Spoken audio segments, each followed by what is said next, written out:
Kahit gano'ng kataas ang sahod mo, nasa ibang bansa ka, anong kapalit? Pamilya mo, hindi mo makasama. Anong kapalit? Hindi mo magawa yung gusto mo. O, talo ka pa ng janitor. Alam mo kung bakit? Kasi sila kompleto. Alam mo kung bakit? Kasi napag-aaral niya naman ang anak niya eh. At pinaka-importante, buo ang pamilya at ang experiences nila sa buhay. So ano mo dapat mong gawin? May advantage ka. Mataas ang sahod mo. Gamitin mo ng tama. Inegosyo mo. Kasi dapat yan, yung pag-OFW na yan, pagsisiman na yan, temporary lang dapat yan. Hindi yan ginagawang lifestyle.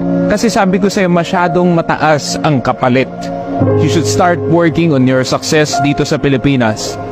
At itigil na yung pag-iwan sa pamilya mo para lang sa pera.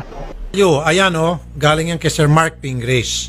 Hindi lahat ng oras kayo po'y OFW. Hindi lahat ng oras malakas kayo dyan sa abroad. Darating yung time na kayo po'y mag-retire din. Tulad ng lahat ng tao.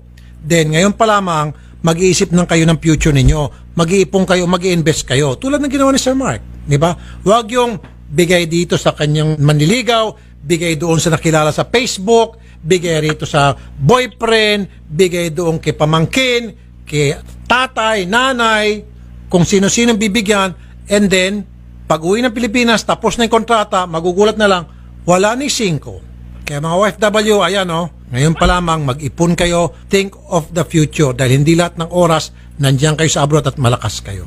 Okay? Maganda yon. Meron tayong natutunan lahat dun sa sinabi ni Mr. Mark Pingris. Kasi katulad ng mga kapatid natin Filipino na OFW, marami silang kinikitang pera, but sad part is pag uwi nila ng Pilipinas, after a few months, ubos din ulit. Kasi nga, nauubos kung saan-saan. Kaya dapat ma-educate tayo na we could still earn even hindi na tayo masyadong nag-e-effort. Okay. Natawag pong OFW ng mga modernong bayani.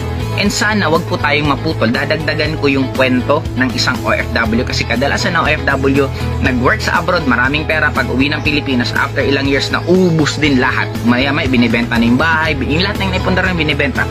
Simulan natin, dugtungan natin yung kwento. May isa kang OFW pumunta ng ibang bansa, nakaipon ng maraming pera, pag uwi ng Pilipinas natuto magnegosyo, nag-business at lalong kumita at yumaman ng yumaman hanggang tumanda. Yun ang idugtong natin.